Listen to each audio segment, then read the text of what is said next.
Hello, good afternoon. कैसे हो आप सब? आशा करता हूँ आप सब हमेशा की तरह मस्त एंड स्वस्थ होंगे। आइए हम अपना नेक्स्ट चैप्टर स्टार्ट करने वाले हैं, दी इकोलॉजी। इससे पहले हमने आपको प्रीवियस क्लास में बायोटेक खत्म किया था। अब हमारा नेक्स्ट यूनिट है वो है इकोलॉजी। ठीक है, नेक्स्ट यूनिट इकोलॉजी। एक मिनट बच्चा, चलिए आप इकोलॉजी।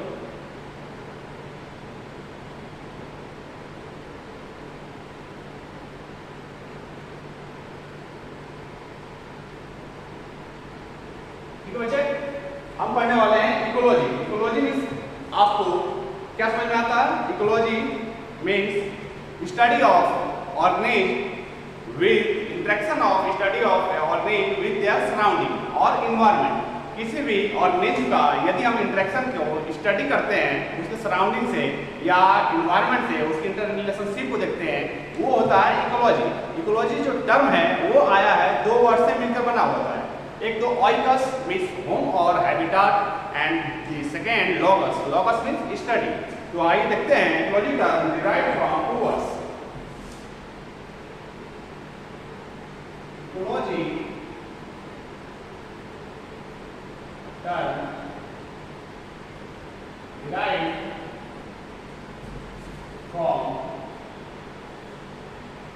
To words. फर्स्ट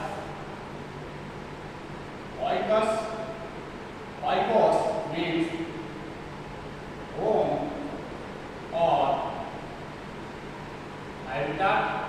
कहाँ पे और लिंक पाया जा रहा है उसका होम और हैबिटाट? जैसे कि डेजर्ट हो सकता है होम और हैबिटाट, फॉरेस्ट हो सकता है, फॉरेस्ट हो सकता है, डेजर्ट हो सकता है, ओशियन हो सकता है। ठीक है, होम और हैबिटाट हो सकता है, ओशियन हो सकता है, etc। यहाँ पे अपनी पाया जाता है। ठीक है, अब इकोलॉजी की आप डेफिनेशन लिख लीजिए, interaction of organism with their surrounding. तो मैं लिखवा ही देता हूँ आपको, साथ साथ लिखते रहिए, इसमें कुछ खास नहीं है समझने वाला।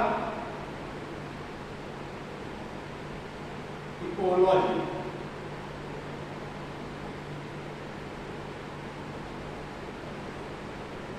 Study of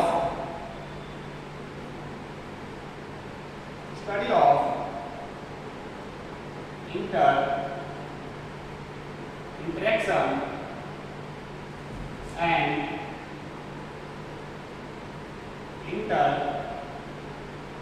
relationship, study of interaction and interrelationship between organism and their surrounding or environment।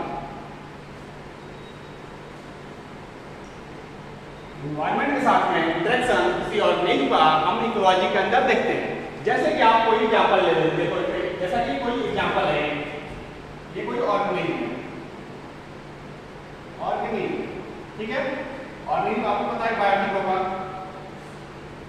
Living organism होगा। ठीक है, इस ऑर्गेनिज्म में बायोटिक में प्लांट भी हो सकता है, एनिमल भी हो सकता है, एनिमल्स एंड माइक्रोब्स। और इसे आप बोल सकते हो प्रोड्यूसर्स होगा। बायोटिक क्या क्या कंपोनेंट बनाता है? प्रोड्यूसर्स बनाता है जो कि फूड बनाते हैं, फिर कंज्यूमर होंगे जो उसे कंज्यूम करते हैं, एंड माइक्रोब जो कि डिकम्पोजर्स होते हैं, यानी कि जो हम हमारे सड़े गले पे काम करते हैं, खाते हैं। ठीक है, तो ये मिलकर बायोटिक कंपोनेंट बनाएंगे। बायोटिक का हम इंटरेक्शन यदि पढ़ रहे हैं अबायोटिक कंपोनेंट से, biotic interact with abiotic component. ठीक है, और इन्वायरमेंट के साथ में यदि हम इंटरेक्शन पढ़ेंगे, इसी को इकोलॉजी कहते हैं। इन्वायरमेंट क्या क्या मिलकर बनता है? इन्वायरमेंट किससे मिलकर बनता है? फिर अबायोटिक से तो मिलकर बनता नहीं है। इन्वायरमेंट में क्या देखने मिलता है आपको? बायोटिक कंपोनेंट भी देखने मिलते हैं, यानी लिविंग भी देखने मिलते हैं, प्लांट देखने मिलता है, एनिमल देखने को मिलता है, माइक्रोब्स देखने को मिलते हैं, बैक्टीरिया, फंजाई, ये सब भी देखने को मिलता है। तो बायोटिक कंपोनेंट भी होते हैं। अबायोटिक कंपोनेंट भी आपको देखने को मिलते हैं, soil, temperature, light, water, air, अब जैसे प्लांट के लिए डिपेंडेंट होगा, बायोटिक डिपेंडेंट है वो अबायोटिक पे डिपेंडेंट हो सकता है, प्लांट पे डिपेंडेंट हो सकता है, प्लांट एनिमल पे भी डिपेंडेंट हो सकता है। तो ये देखिए जो प्लांट एनवायरनमेंट है ये बना होता है बायोटिक यानी लिविंग, बायोटिक यानी लिविंग कंपोनेंट, प्लांट, एनिमल और माइक्रोब्स। ये बायोटिक कंपोनेंट हो गया अपना प्लांट, एनिमल, माइक्रोब्स। और ये अबायोटिक से मिलकर बना होता है एनवायरनमेंट। अबायोटिक में नॉन लिविंग में लाइट हो सकता है, टेम्परेचर हो सकता है, light, temperature, soil. Non living और क्या है बताइए आप लोग? एयर, हाँ सही बोले, वाटर। ये सब नॉन लिविंग कंपोनेंट है। नॉन लिविंग कंपोनेंट का यदि हम लिविंग कंपोनेंट से यानी प्लांट का एनिमल से, प्लांट का एनिमल यानी लिविंग से, प्लांट का माइक्रोब से यदि हम इनके इंटरेक्शन को, इंटर रिलेशनशिप को स्टडी करते हैं, यानी इंटरेक्शन और इंटर रिलेशनशिप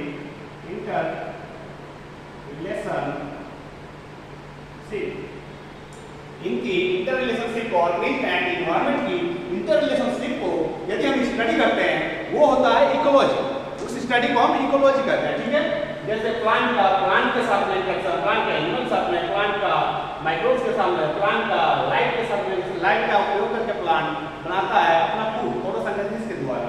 तो उसमें भी हम इकोलॉजी के अंदर पढ़ते हैं कि टेम्परेचर के साथ में प्लांट का, एनिमल का टेम्परेचर के साथ में, एयर के साथ में, वाटर के साथ में। जैसे कोई मछली है, एनिमल से देखिए मछली होगी, मछली पानी में रहती है, पूरी पानी पर डिपेंडेंट होती है, तो वो उसका इंटरेक्शन जो है दोनों का वो हम पढ़ेंगे इकोलॉजी के अंदर, ठीक है बेटा। अब इसमें कोशिश को आगे प्रोसीड करने से पहले कुछ टर्म देख लेते हैं हम। इकोलॉजी जो होता है उसको देने वाले साइंटिस्ट जो थे, जो इकोलॉजी टर्म देने वाले साइंटिस्ट थे, उनका नाम था अर्नेस्ट हैकेल। तो ये टर्म कुछ लिख लीजिए चैप्टर स्टार्ट होने से पहले। यहाँ तक आपको क्लियर हो गया होगा। Term ecology given by Ernest Haeckel।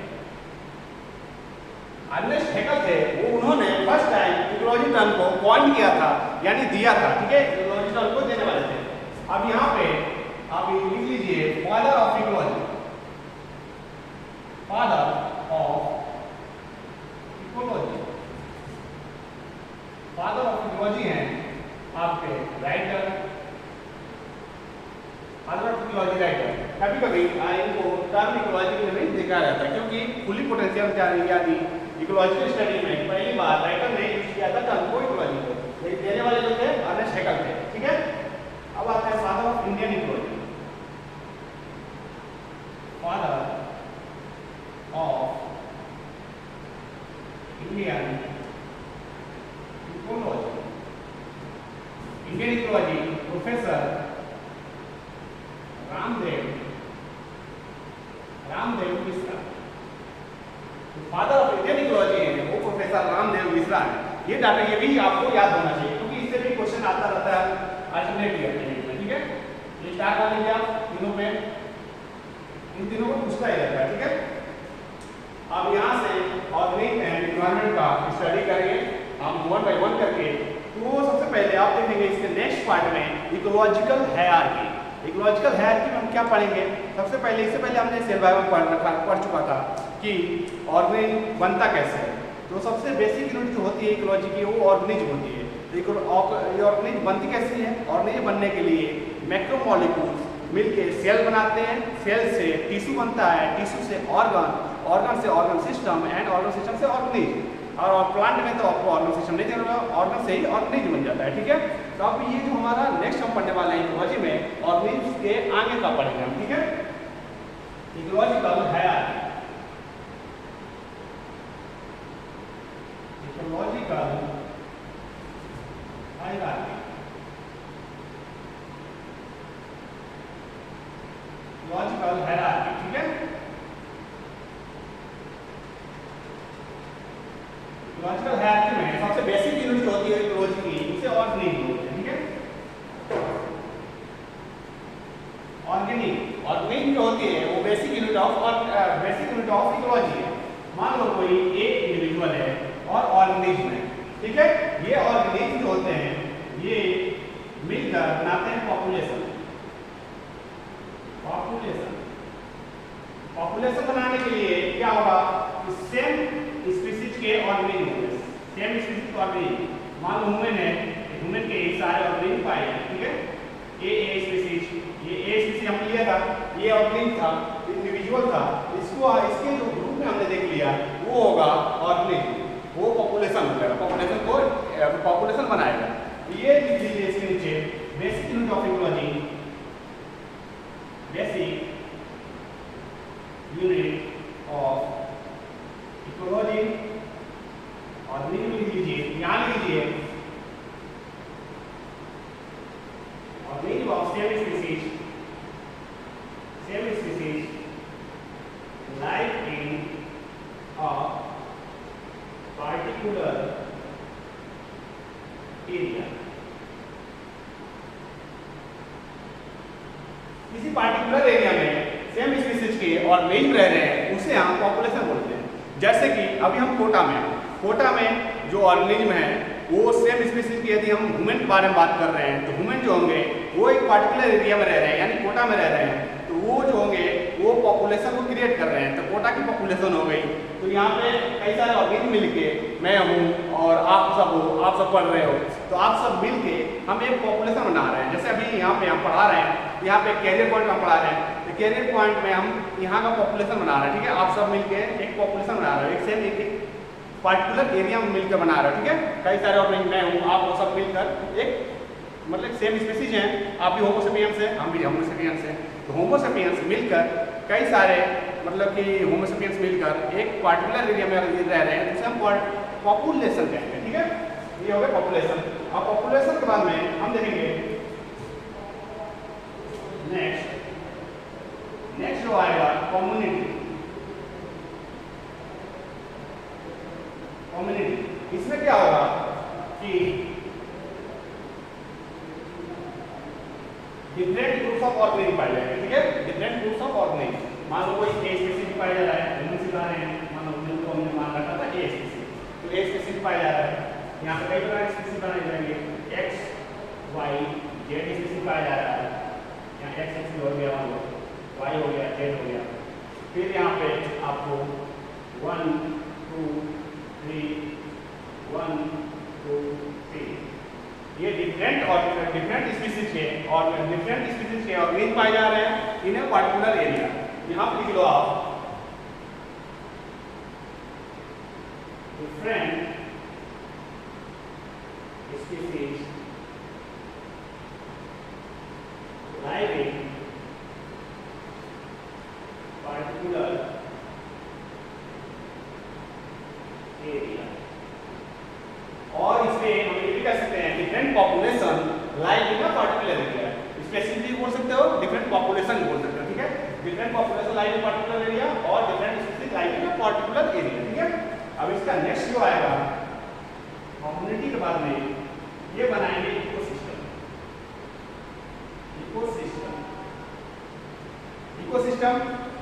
कई बायोटिक कम्युनिटी और एबायोटिक कम्युनिटी दोनों मिलकर इकोसिस्टम बनाएंगे। इसमें आप लिख लीजिए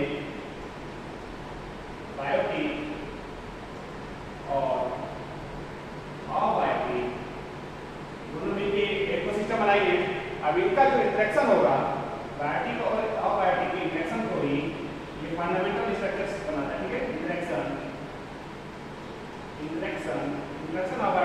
अबायोटिक, इसे हम इकोसिस्टम पढ़ेंगे, ठीक है।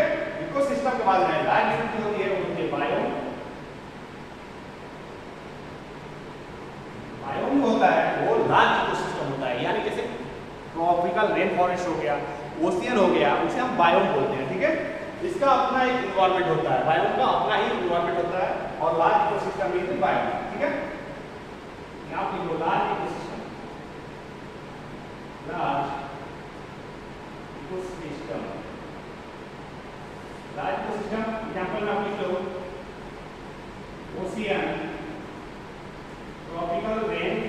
ठीक है, ओशियन हो गया, ट्रॉपिकल रेन फॉरेस्ट हो गया लार्ज इकोसिस्टम में।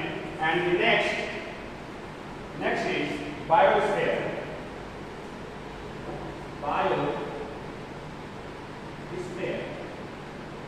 बायोस्फीयर में आता आप क्या देंगे, पूरा कई सारे लार्ज बायोम मिलके बायोस्फीयर बनाएंगे, यानी कि लिथोस्फीयर, हाइड्रोस्फीयर, एटमॉस्फेयर, ये सब मिलके हमारे पूरे बायोस्फीयर को क्रिएट करते हैं। तो इसमें क्या क्या आ जाएगा आपका, लिथोस्फीयर, बायोस्फीयर में लिख लो आप लोग, लिथोस्फीयर,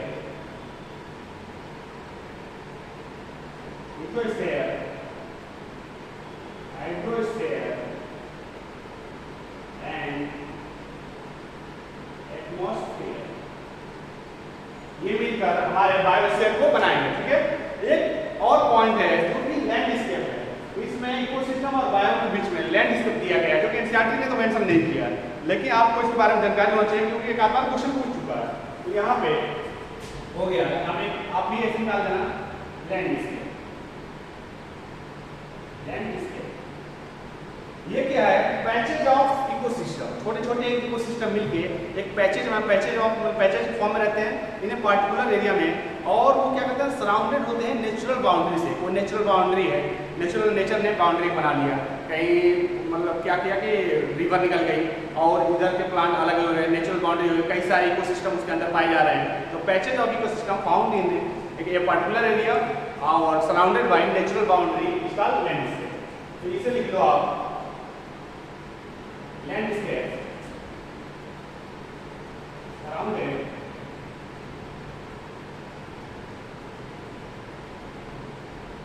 बाय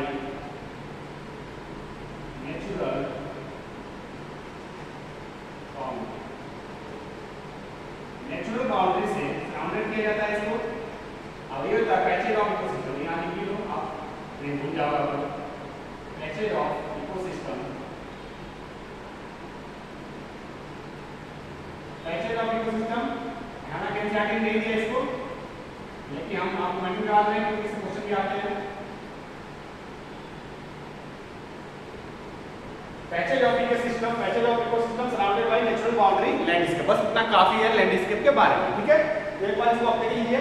ऑर्गेनिक होता है बेसिक यूनिट ऑफ इकोलॉजी, ठीक है, और ऑर्गेनिक से मिलकर बनते हैं पॉपुलेशन, सेम स्पीसीज यदि पार्टिकुलर एरिया में रह रही है और एक दूसरे से इंटरब्रीड कर सकता है और फर्टाइल प्रोजेनी प्रोवाइड कर सकता है, तो उसे प्रोड्यूस कर सकता है, उसे हम पॉपुलेशन बोलेंगे। और पॉपुलेशन के बाद में ये हो जाएगा, इसको पॉपुलेशन के स्पीसीज बोल सकते हैं, सेम स्पीसीज एक पार्टिकुलर एरिया में रह रहे हैं। ठीक है, और यहाँ पे different species like in particular area, कई सारे स्पीसीज या डिफरेंट पॉपुलेशन बोल सकते हो, डिफरेंट पॉपुलेशन या different species like in particular area community बना रही है। कम्युनिटी बायोटिक हो सकती है, अबायोटिक हो सकती है। यदि बायोटिक और अबायोटिक कम्युनिटी जो है उनका इंटरेक्शन हम पढ़ेंगे इकोसिस्टम में, इकोसिस्टम कहते हैं। और यहाँ पे लैंडस्केप छोटा सा है, जो पैचेज ऑफ इकोसिस्टम, कई सारे इकोसिस्टम छोटे इकोसिस्टम मिलके बनाते हैं और सराउंडेड होते हैं नेचुरल बाउंड्री से लैंडस्केप। फिर बायोम लार्ज इकोसिस्टम होता है, ओशियन हो गया, ट्रॉपिकल रेन फॉरेस्ट हो गया। अब आते हैं biosphere, lithosphere, hydrosphere and atmosphere, ये तीनों मिलकर हमारे बायोस्फीयर को बनाते हैं। ठीक है, अब नेक्स्ट हम पढ़ने वाले हैं, अभी पहले क्या था, पहली एनसीईआरटी जो थी उसमें ऑर्गेनिक एंड पॉपुलेशन है, ऑर्गेनिक को समझाया था अच्छी तरह उसने डिफाइन किया था। और इस समय अब क्या हो रहा है कि न्यू एनसीईआरटी के अकॉर्डिंग और एनटीए के अकॉर्डिंग अब ये ऑर्गेनिक वाला जो पार्ट है वो कट चुका है। तो अब हम पढ़ेंगे यहाँ से स्टार्ट करेंगे, पॉपुलेशन से स्टार्ट करने वाले हैं। तो पॉपुलेशन में सबसे पहले आपको दिया गया है पॉपुलेशन एट्रीब्यूट, जिसे डेमोग्राफी हम कहते हैं, उसको हम पढ़ने वाले हैं लास्ट में। अभी हम पढ़ेंगे पॉपुलेशन इंटरेक्शन, ठीक है, उसके बाद पढ़ेंगे डेमोग्राफी। ये समझने में आपको आसानी होगा, इसलिए मैं सीक्वेंस थोड़ा चेंज कर रहा हूँ, एनसीईआरटी के हिसाब से नहीं ले रहा हूँ। ठीक है, पहले पॉपुलेशन इंटरेक्शन पढ़ लेते हैं, उसके बाद फिर पढ़ेंगे हम पॉपुलेशन एट्रीब्यूट यानी डेमोग्राफी। ठीक है बच्चों, ध्यान क्लियर आप सबको? आइए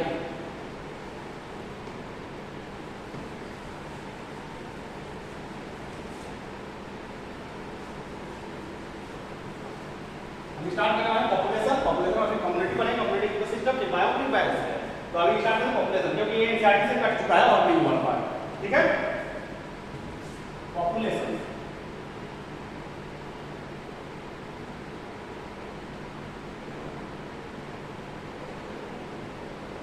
का आप लोग डेफिनेशन लिख लीजिए। पॉपुलेशन देखिए आप लोग, ऑफ ऑर्गेनेज, ग्रुप ऑफ सिमिलर ऑर्गेनेज, लिखिए आप लोग, लिखिए, लिख रहे हैं आप लोग, चलिए ठीक है, लिखिए, group of similar organisms live in a particular area, अच्छा रिपीट करता हूं, group of particular organisms live in a particular area which have potential to interbreed each other and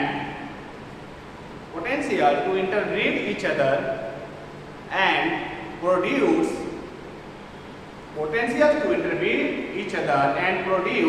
fertile progeny, ठीक है, सबका क्लियर? अच्छा एक बार और repeat, organism of a similar organisms, अच्छा यहाँ हो चुका है, similar organisms live in a particular area which have potential to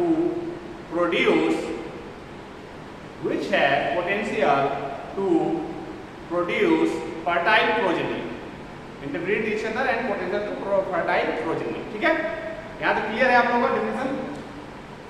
इससे अच्छा तो मैं लिख ही देता आप लोगों को, ठीक है? ग्रुप ऑफ, अच्छा हो गया बेटा, ठीक है, हम नेक्स्ट टॉपिक करते हैं, आप सबका हो गया था, लिख लो किसका नहीं हुआ, group of similar organisms live in a particular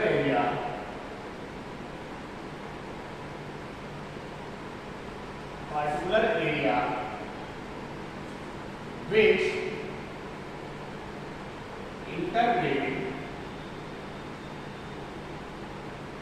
interbreed each other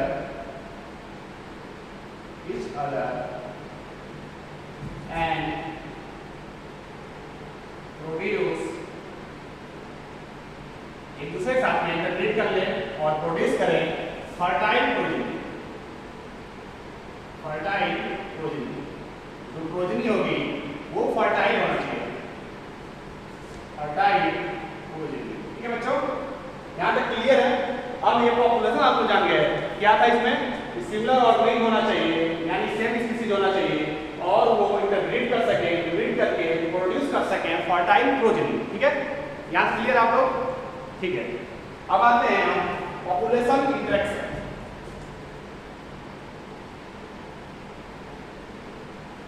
population interaction,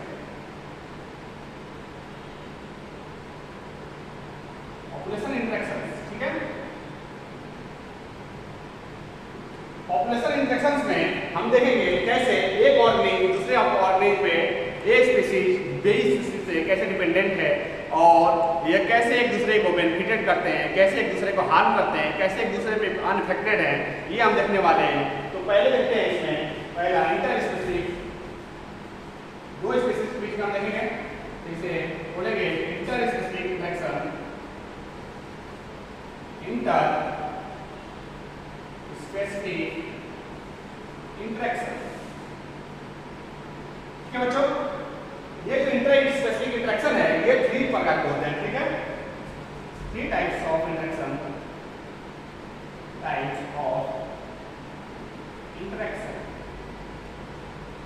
तीन प्रकार के इंटरेक्शंस होंगे।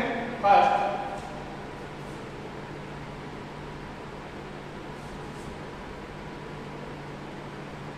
पहला बेनिफिशियल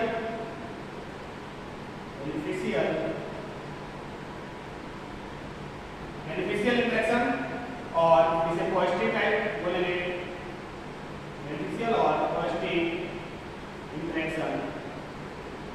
बेनिफिशियल नाम से दिख रहा है पॉजिटिव होगा, ठीक है, फायदा हो रहा है किसी को। एंड दूसरा डेट्रीमेंटल और इसे नेगेटिव इंटरेक्शन बोलेंगे, negative interaction. And third one neutral. Neutral में आपको नाम से दिख रहा है नाइदर बेनिफिट नॉर डेट्रिमेंटल, नाइदर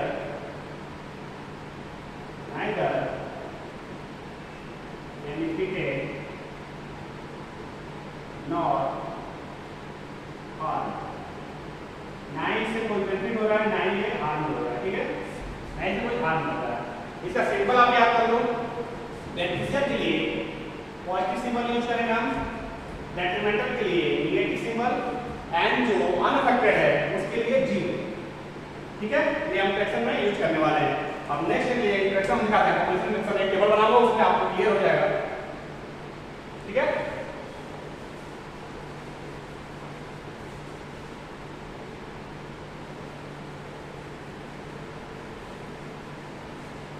यहाँ तो ठीक है बच्चों, सब समझ में आ रहा है। हम स्टार्ट किए हैं population interaction. Inter species interaction तीन प्रकार के होते हैं, दो स्पीसीज के बीच में देखेंगे हम, कोई दो स्पीसीज है ए एंड बी, वो इंटरेक्ट करेंगे, उनके बीच में देखेंगे, कोई बेनिफिटेड होगा यानी दोनों बेनिफिट हो गए, दोनों को नुकसान हो रहा है, और एक न्यूट्रल हो गया, ये सब देखने वाले हैं। तो इसे पॉपुलेशन इंटरेक्शन का आप एक टेबल बनाइएगा, पॉपुलेशन इंटरेक्शन, ठीक है, टेबल बनाइए। यहाँ सीरियल नंबर लिख लीजिएगा, एक मिनट,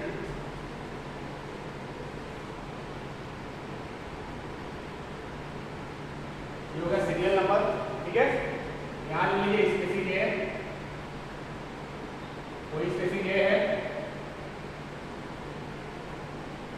इसका इंटरेक्शन हम देखेंगे स्पीसीज बी के साथ, स्पीसीज बी, एंड इस इंटरेक्शन का नाम क्या होगा, रिलेशनशिप,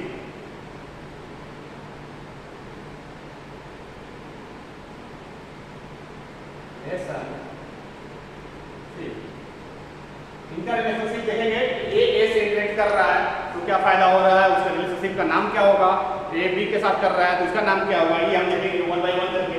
सबसे पहले फर्स्ट आता है, देखिए इसमें ए स्पीसीज को फायदा हो रहा है और स्पीसीज बी को भी फायदा हो रहा है, यानी दोनों बेनिफिटेड है। अब जो दोनों बेनिफिटेड है ये आएगा म्यूचुअलिज्म के अंदर, ठीक है, म्यूचुअलिज्म में दोनों ही बेनिफिटेड होंगे, ठीक है। म्यूचुअलिज्म के अंदर आएगा दोनों बेनिफिटेड। एंड द नेक्स्ट प्रोटोकॉर्पोरेशन, ठीक है,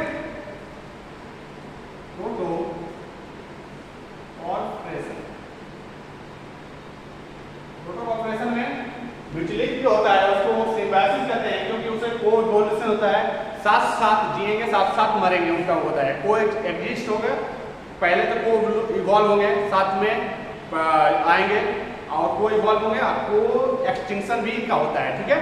तो ये जो होता है ये सिम्बायोसिस रिलेशनशिप होता है, इसको आप लिख दो सिम्बायोसिस, ठीक है।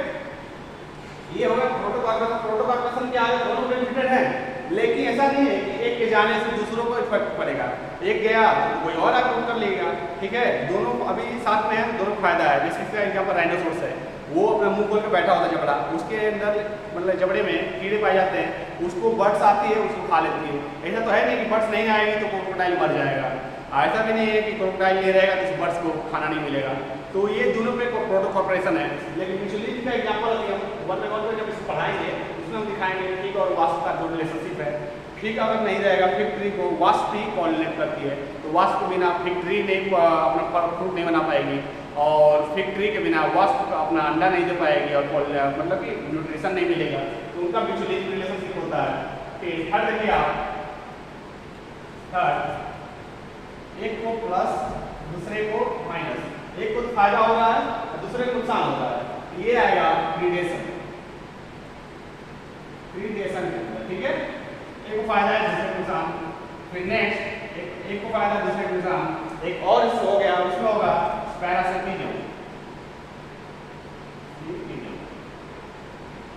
प्रीडेशन में आप देखोगे से लायन और डियर का एग्जांपल सबको याद रहता है। प्रीडेशन में लायन कैच करता है और कीप करता है, उसको खा लेता है, ठीक है, कैच की यदि ये आएगा प्रीडेशन के अंदर। और पैरासिटिज्म में कोई लीच है वो किसी ऑर्गेनिज्म पे चिपकी हुई है, हमारे जैसे बालों में जू है, वो आगे पैरासाइट है, वो हमें हार्म कर रहा है, तो ये हमें तो नुकसान हो रहा है लेकिन उसको फायदा हो जा रहा है। अब आते हैं ठीक, एक को फायदा हो रहा है, दूसरा अनअफेक्टेड है, इसको कोई मतलब ही नहीं है, हमें तो फायदा हो गया इसको कोई मतलब ही नहीं है। जैसे कि कॉमन सेलिंग, इसका रिलेशन होते हैं कॉमन सेलिंग, ठीक है, एक को फायदा दूसरे को नुकसान, एक को फायदा दूसरे को कोई अनअफेक्टेड है, कॉमन सेलिंग। इसका एग्जांपल आप लेंगे कैटल ग्रेड वर्ड, कैटल जब चढ़ती है वो मतलब उड़ती रहती है, उस समय कैटल जब चलती रहती है तो उस समय कीड़े पीछे पीछे कीड़े उड़ते हैं, उनको आराम से जो बर्ड पीछे पीछे कैटल पीछे उड़ने वाली बर्ड होती है उनको आसानी से वो कीड़े मिल जाते हैं, तो कैटल को कोई फायदा नहीं हुआ, कैटल तो अपना चल रहा है अपने मतलब ये ग्रेजिंग कर रही है, और ग्रेजिंग करते समय पीछे उसके कीड़े उड़ते रहते हैं जो ग्रासेस में पाए जाते हैं, वो बाहर पीछे उड़ते हैं, उड़ने के उन ग्रासेस जो कीड़े उड़ रहे हैं उन कीड़ों को पकड़ना आसानी हो जाता है उस बर्ड के लिए। तो कैटल ग्रेड बर्ड देखेंगे, कैटल ग्रेड बर्ड के लिए उनको आसानी होता है कीड़ों को पकड़ने में, उनको फायदा हो गया कैटल ग्रेड बर्ड को, लेकिन कैटल को कोई फायदा नहीं है, कोई मतलब अनअफेक्टेड है, ठीक है। नेक्स्ट निगेटिव इंटरेक्शन, दोनों को निगेटिव हो रहा है, कंपटीशन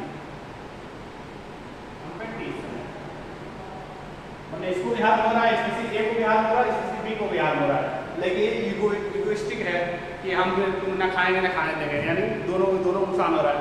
सामने रखा हुआ है कोई भोजन, ना वो खा रहा है ना वो खा रहा है, लेकिन वो दोनों का नुकसान है, चाहिए सेम चीज़, मैं जैसे मेडिकल सीट के लिए दोनों फाइट कर रहे हैं, तो ना वो पढ़ रहा है ना उसको पढ़ने दे रहा है, देखो वो दोनों को, वो भी नहीं पढ़ रहा है उसको डिस्टर्ब भी कर रहा है, खुद भी नहीं पढ़ रहा है दूसरे को भी डिस्टर्ब कर रहा है, तो ना ही पढ़ेगा ना पढ़ने देगा, नुकसान तो दोनों का ही है, खुद भी नहीं पढ़ रहा है तो सिलेक्शन नहीं होना हो उसका, और उसको पढ़ने भी नहीं दे रहा है तो उसका भी सिलेक्शन रुक रहा है, तो दोनों न पढ़ रहे हैं न पढ़ने दे रहे हैं, दोनों कंपटीशन है आपस में, कंपटीट कर रहे हैं सेम चीज़ के लिए, तो इसलिए इनका दोनों को नुकसान हो गया, ठीक है, तो नुकसान आ जाएगा ये। फिर ये लिख लीजिए आप, एक को नुकसान दूसरे को कोई अनअफेक्टेड, ये आएगा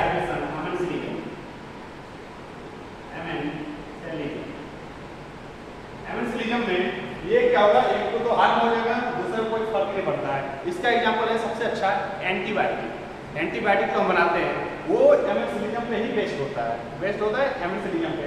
इसमें क्या होता है कि एक को तो हार्म हो गया, यानी कि पेनिसिलियम नोटेटम जो होता है उसको तो अनअफेक्टेड रहता है, वो क्या करता है स्टेफाइलोकोकस बैक्टीरिया जो होती है उसको मार देता है, उसके प्रेजेंस में क्योंकि आती है स्टेफाइलोबैक्टीरिया आती है, और एंटीबायोटिक उसके प्रेजेंस में यदि ये स्टेफाइलोबैक्टीरिया फाइलोकोकस बैक्टीरिया आ गई उसको मार देगा वो, यानी माइक्रोब्स को मार देता है एंटीबायोटिक। हम एंटीबायोटिक सब लोग यूज करते हो, हर बार बुखार हो कुछ अरे एंटीबायोटिक ले लो सही हो जाएगा, तो एंटीबायोटिक काम क्या होता है वो पेनिसिलियम माइक्रोब्स को मार देती है, लेकिन एंटीबायोटिक जिसे बन गई है उसको तो कोई फायदा नहीं हो रहा है, तो मतलब ना ही फायदा उसको, लेकिन वो दूसरे माइक्रोब्स उसके जो प्रेजेंस में आ रहे हैं उनको मार दे रही है, ठीक है।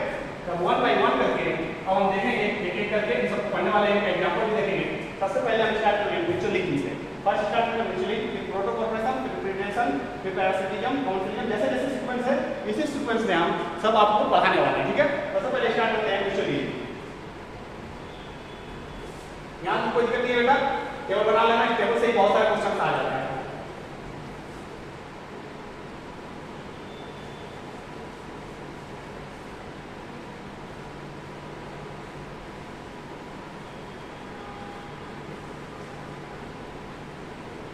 ठीक है, फर्स्ट स्टार्ट करते हैं म्यूचुअलिटी।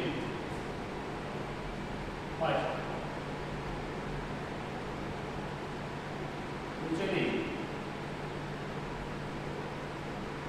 म्यूचुअलिटी में क्या होगा कि दोनों ऑर्गेनिज्म एक दूसरे को बेनिफिटेड करेंगे। ये क्या करती है, को इवॉल्व होती हैं, एक ही साथ आती हैं और एक दूसरे के बिना एक्सटिंक्ट हो जाएंगी, एक दूसरे के साथ रहेंगे, एक दूसरे के बिना अगर कहा जाए रहने के लिए तो नहीं रह पाएंगे।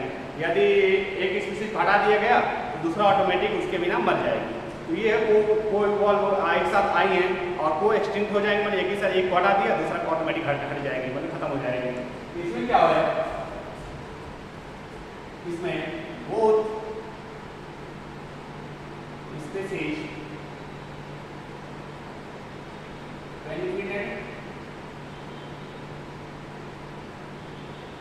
दोनों स्पीशीज को बेनिफिट मिल रहा है। इसमें आप पॉइंट याद करना, को इवॉल्व को इवॉल्व, साथ में इवॉल्व होते हैं एंड साथ में एक्सटिंक्ट भी हो गए, वो एक्सटिंक्ट। और यदि एक को हम मार दे रहे हैं, दूसरा एक को अगर हटा दे रहे हैं, दूसरा ऑटोमेटिक मर जाएगा। इसके एग्जाम्पल हैं, यदि हम प्लांट में लें एग्जाम्पल, तो सबसे पहला एग्जाम्पल हो गया लाइकेन। लाइकेन प्लांट के इंट्रैक्शन अगर देखें, प्लांट का फंजाई के साथ में इंट्रैक्शन देखते हैं, तो प्लांट और फंजाई, इसमें देख लो आप एग्जाम्पल, फर्स्ट आप देख लो प्लांट इंट्रैक्शन देख लो, प्लांट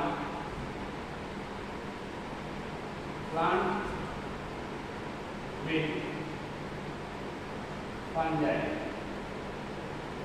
प्लांट का इंट्रैक्शन देखेंगे हम फंजाई के साथ में। इसमें क्या होता है, पहला एग्जांपल है लाइकेन। लाइकेन में दो कंपोनेंट होते हैं, एक तो फाइकोबैंड होता है, एक माइकोबैंड होता है। जो दूसरा माइकोबैंड होता है वो फंजाई कंपोनेंट कहते हैं, और जो फाइकोबैंड होता है वो एल्गल कंपोनेंट कहते हैं। तो इसमें क्या होता है, लाइकेन बनाते कौन से हैं, एल्गी एंड सेकेंड फंजाई। अब इसमें करते कैसे हैं, किसमें बेनिफिट, जो प्लांट होता है प्रोवाइड फूड, ये क्या करता है, अगला plant provide food to fungi and food provide करवाता है और shelter. Food and shelter, fungi को रहने के लिए जगह दे रहा है प्लांट, एल्गी जो है, और फूड प्रोवाइड करा रहा है, सेल्टर प्रोवाइड करा रहा है। एल्गी क्या होती है,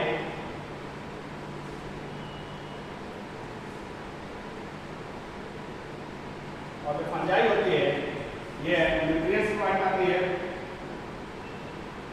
मिनरल्स फ्रॉम सॉइल। सॉइल से मिनरल निकाल के देखेंगे। फिर नेक्स्ट तो इसमें लाइकेन के अलावा दूसरा example, second example mycorrhiza.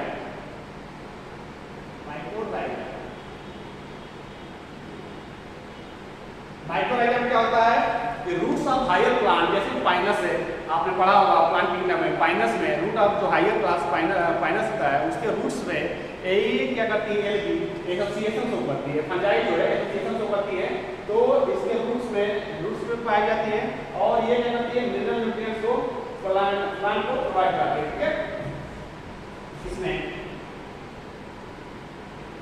Roots of higher plant, roots of higher plant होते हैं, वो क्या करते हैं, शेल्टर एंड फूड प्रोवाइड कराते हैं, प्रोवाइड फूड एंड शेल्टर। ठीक है, और जो ये होते हैं फंजाई, फंजाई क्या करती है, एब्जॉर्ब करती है, absorb minerals from soil. Soil से मिनरल का एब्जॉर्ब करती है, ये जो होती है क्या बोलते हैं, फंजाई। ठीक है, ये हो गया प्लांट में इंट्रैक्शन। अब हम नेक्स्ट देखते हैं एनिमल का प्लांट के साथ इंट्रैक्शन। ठीक है, इसके कई सारे एग्जांपल हैं, जैसे कि फिग एंड वास्प है, वास्प हो गया एनिमल, और फिग ट्री और वास्प का एनिमल का प्लांट के साथ इंट्रैक्शन देखते हैं। Interaction of animal with plant. ठीक है बच्चों, यहाँ क्लियर है, ये आपको एग्जांपल यही याद रखना है। ठीक है, एनिमल का प्लांट के साथ में फर्स्ट एग्जांपल आप याद करो, fig tree and wasp.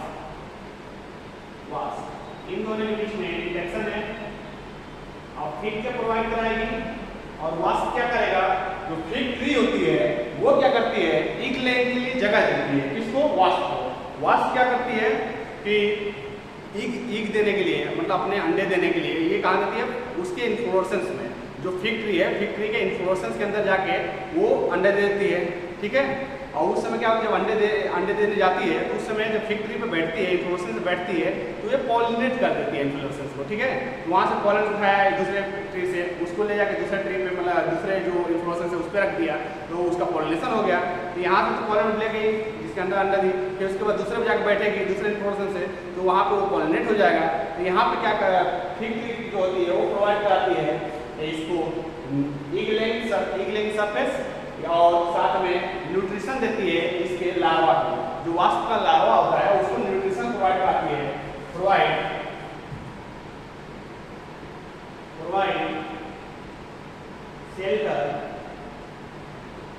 shelter for इगलिंग, अंडे देने के लिए इसको शेल्टर प्रोवाइड करा रही है अपने फूड के इन्फॉर्मेशन के अंदर, और एंड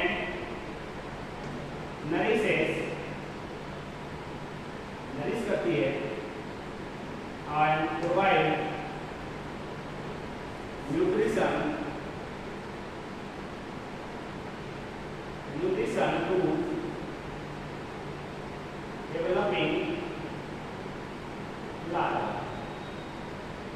जो इसके डेवलपिंग लार्वा होता है उसको न्यूट्रिशन यानी वो सीड खाते हैं, जो छोटा छोटा सीड होता है ना फूड के, फिग ट्री का अंजीर देखा होगा आपने सबने, तो अंजीर के अंदर जो आप अंजीर जो तोड़ कर देखोगे ना तो उसमें से कीड़े निकल के भागते हैं, तो जो होते हैं वो वास्प होते हैं। तो यहाँ पे इसको प्रोवाइड करता है शेल्टर इगलिंग के लिए और प्रोवाइड करता है nutrition to the developing larva, इसको वास्प के लिए। अब वास्प क्या करती है इसके बदले में, और वास्प क्या करेगी, इसको पॉलिनेट करेगी, यानी इसको फिग ट्री का पॉलिनेशन करेगी, पॉलिनेट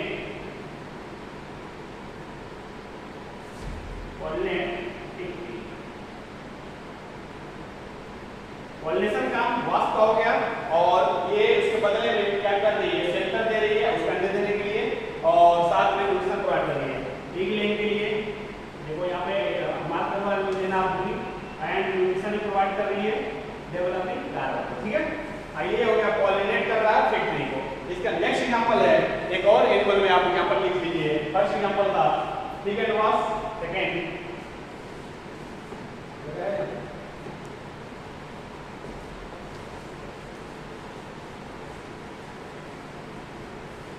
सेकेंड एग्जांपल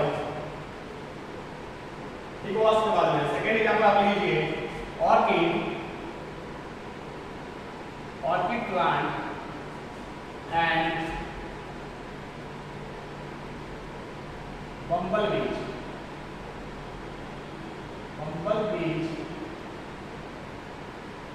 और बीज। ऑर्किड प्लांट और बम्बल बीज में क्या होता है, ये जो ऑर्किड होता है इसका जो इन्फ्लोरेसेंस होता है, इसका जो पेटल होता है उसमें पेटल क्या करता है, ये क्या करता है कि अपने पेटल को, एक जो पेटल होता है उसका ऐसा स्ट्रक्चर बना देता है मॉर्फोलॉजिकली और फंक्शनली ऐसा दिखने में लगेगा ना कि ये जो बीज है, बम्बल बीज है, इसके फीमेल की तरह दिखने लगता है। इसका जो पेटल होता है, मान लो ये कोई फ्लावर है, ठीक है, ये कोई फ्लावर है, इसके पेटल्स हैं, ठीक है, इसके पेटल्स हैं, तो एक पेटल्स मान लो, एक पेटल्स ही है, इसका ऐसा स्ट्रक्चर बना देगा जैसे कि कोई बम्बल बीज है, मतलब बम्बल बीज के स्ट्रक्चर बना रहा है, ठीक है। एक जो पेटल होगा उसको बम्बल बीज के स्ट्रक्चर जैसे बना ले, मान लो कि कोई बम्बल बीज है, ऐसा स्ट्रक्चर है उसका, तो ऐसे स्ट्रक्चर बना लिया, ठीक है, उसको बॉडी मार्किंग मान लो, तो ऐसा स्ट्रक्चर बना लिया, बम्बल बीज के स्ट्रक्चर बना लिया, फीमेल बम्बल बीज के जैसे स्ट्रक्चर बना लिया। अब इसमें क्या करेगा, वो जो बम्बल बीज आएगा वो क्या करेगा, पॉपुलेट करेगा, सूडो पॉपुलेशन बोलते हैं, ठीक है। यहाँ पे मेल बम्बल, ये फीमेल बीज की तरह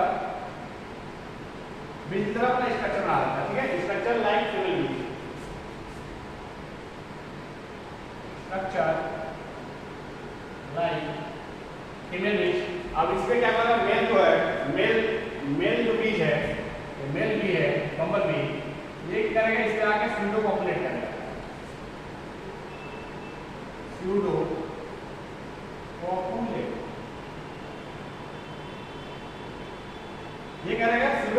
करेगा इसके बबल बीच से और उसको स्यूडो पॉपुलेशन करने आएगा और उसको क्या कर देगा, पॉलिनेट कर देगा। इसका काम हो गया, पॉलिनेशन चाहिए था, पॉलिनेशन हो गया। लेकिन बम्बल बीज को भी ये फीलिंग हो जाता है कि उसने पॉपुलेट कर लिया है, तो ये तो स्यूडो पॉपुलेशन होता है, इसको सेक्सुअल डिसीट भी कहा जाता है। तो इसमें लिख लेना आप कि कहाँ पे ऑर्किड और बम्बल बीज में, इससे ऑर्किड का क्या होता रहता है, पॉलिनेशन आता है, पॉलिनेशन का pollinated by bee, orchid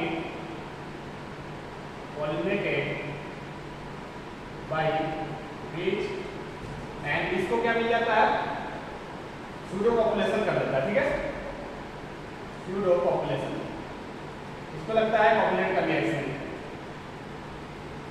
population जो स्यूडो पॉपुलेशन मिल जाता है। इसमें आप लिख लेना सेक्सुअल डिसीज, यानी कि इसके साथ चीटिंग हुई हो गई, सेक्सुअल डिसीज इसमें देखने को मिलता है ऑर्किड और बबल बी में। ऑर्किड को मेडिटेरियन ऑर्किड भी बोलते हैं और फाइरस, इसका एग्जांपल है ऑफाइरस, मेडिटेरियन ऑर्किड ऑफाइरस, ऑफाइरस। ठीक है, ऑफाइरस होता है या मेडिटेरियन ऑर्किड, मेडिटेरियन ऑर्किड। ठीक है बच्चे, यहाँ क्लियर है। अब इसके आगे जो नेक्स्ट था हमारा प्रोटोकॉर्पोरेशन, वो हम अभी देख लेते हैं, उसके बाद फिर जो नेक्स्ट आएंगे उनको मालूम करेंगे। ठीक है, म्यूचुअल एड या सेकेंड प्रोटोकॉर्पोरेशन, प्रोटोकॉर्पोरेशन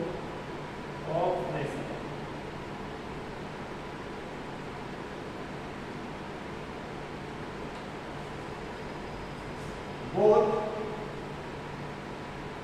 species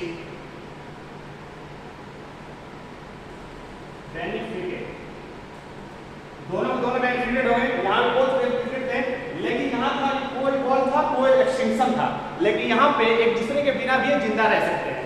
तो नो रिक्वायरमेंट ऑफ कोएवोल्यूशन, यहाँ पे एक दूसरे के बिना भी can exist without each other। जब साथ में है, जब तक साथ हैं, एक दूसरे के साथ दे रहे हैं, एक दूसरे को बेनिफिट प्रोवाइड करा रहे हैं, एक दूसरे को बेनिफिट दे रहे हैं। लेकिन दूर गए तो ऐसा नहीं है कि एक के जाने से दूसरे की लाइफ खत्म हो गई या दूसरा मर गया, तो ठीक है साथ रहेंगे तो साथ देंगे। जब दूर गए तो एक दूसरे के बिना भी जिंदा रह सकते हैं, कैन सर्वाइव और एग्जिस्ट विदाउट ईच अदर, एक दूसरे के बिना भी जिंदा रह सकते हैं। ठीक है, प्रोटोकॉर्पोरेशन में इतना ही आपको याद करना है, बेनिफिशियल है दोनों, लेकिन इसमें एक दूसरे के बिना भी जिंदा रह सकते हैं। लेकिन म्यूचुअलिज्म में सिम्बायोसिस है, यानी कि ये एक दूसरे के बिना नहीं जिंदा रह सकते, कोई बल होंगे, कोई एक्सटिंक्ट हो गए। ठीक है, ये म्यूचुअलिज्म याद रखिएगा, फिर इसमें एग्जांपल भी याद रखिएगा। हर एग्जांपल से कोई बहुत सारा क्वेश्चन आता है, तो सारे एग्जांपल जितने भी हैं सब पे स्टार लगा लीजिए आप। ठीक है, एनिमल वाला लगा लीजिए, जितने एग्जांपल हैं सारे एग्जांपल पे आप स्टार मान लीजिए। ठीक है, अब यहाँ तक आप पढ़ के आइएगा। नेक्स्ट क्लास में हम स्टार्ट करेंगे आपका नेक्स्ट प्रीडेशन, फिर पैरासिटिज्म, फिर 1 by 1 करके सारा पढ़ेंगे। ठीक है, और उसके बाद बायोस्फीयर तक लास्ट तक पढ़ लेंगे। ठीक है बेटा, ऑल द बेस्ट, पढ़ते रहिए, मस्त रहिए और हमेशा खाने पीने पे अपने स्वास्थ्य पे ध्यान रखिए। ठीक है, ऑल द बेस्ट।